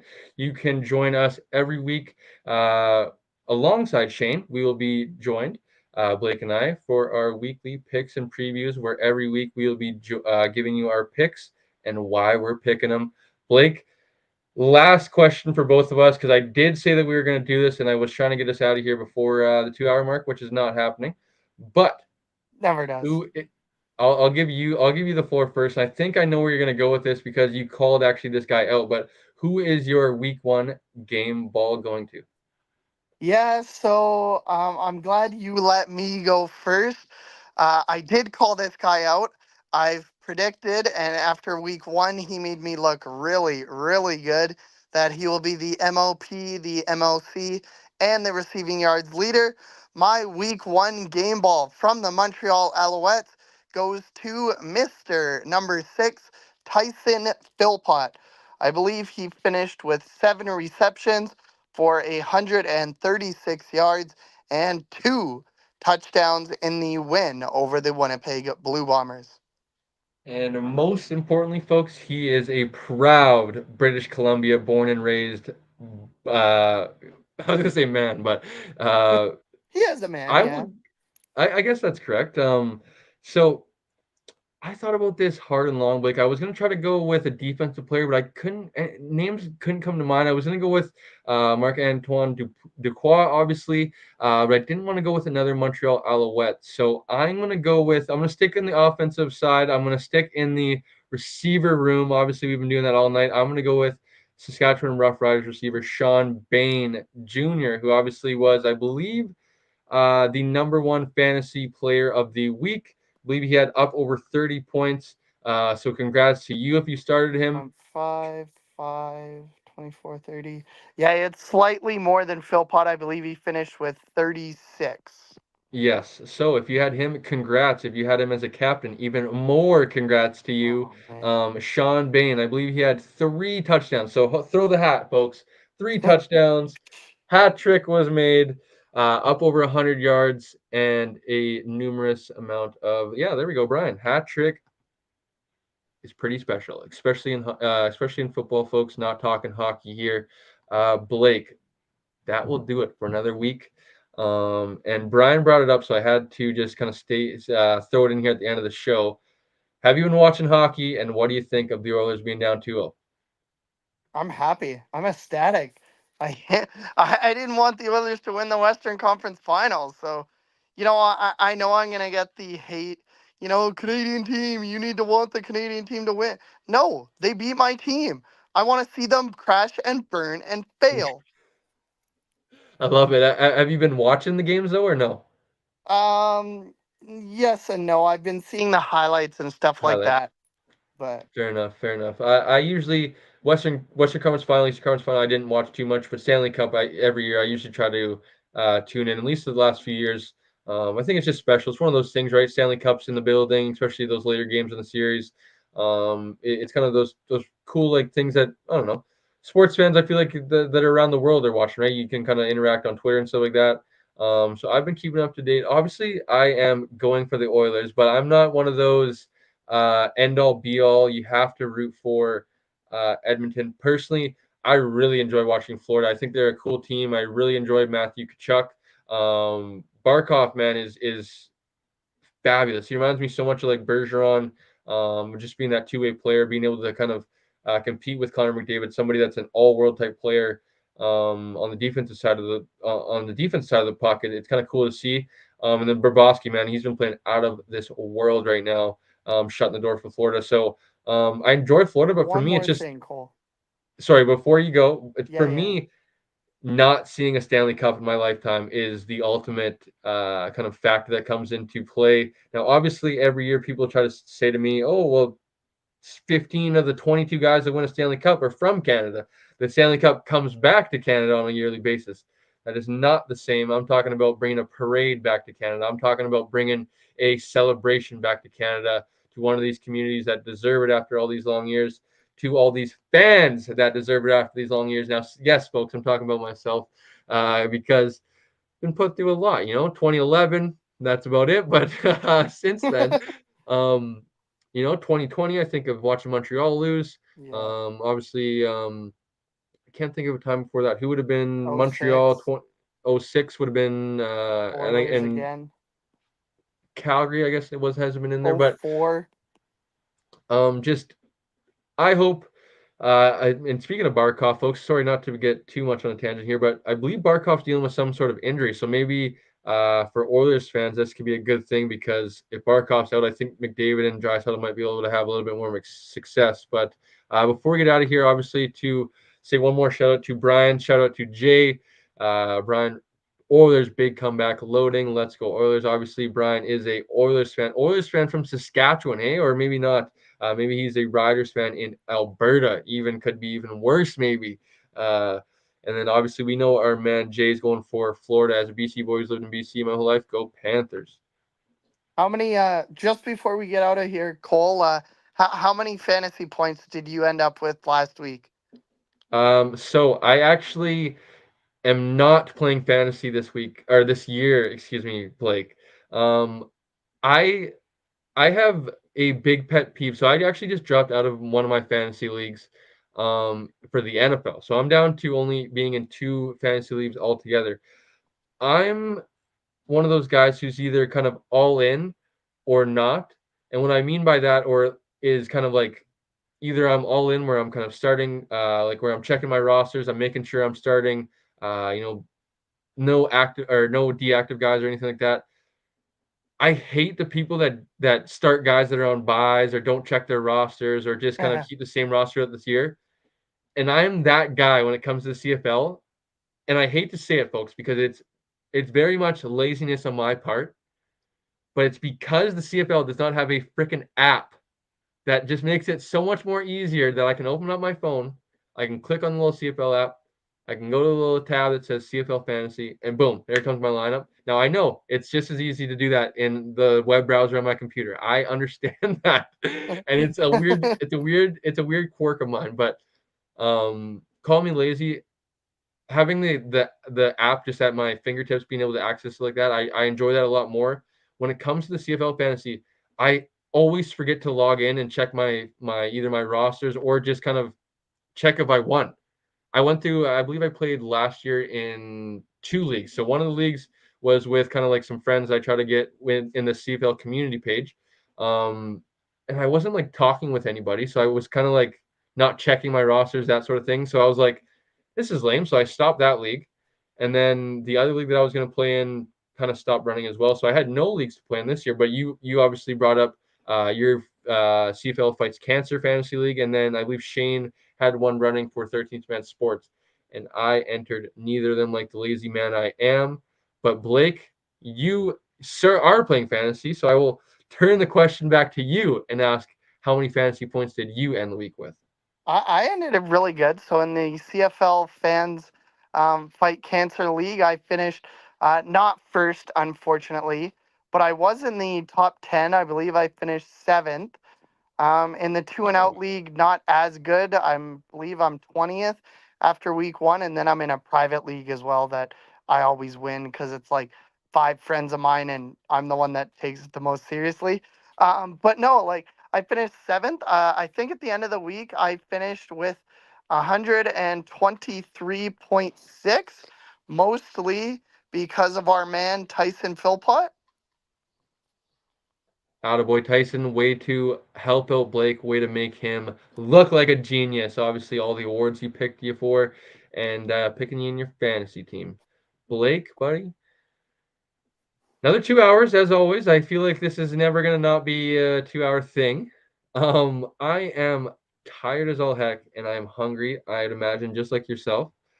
For the folks that are tuning in, Blake and I guess I should say, well, I guess Blake and I do have 2 more days to get through before we are celebrating a BC Lions home opener.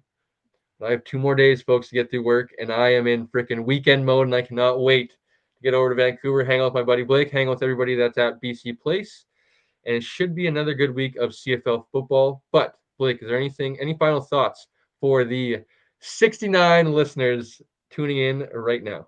Nice.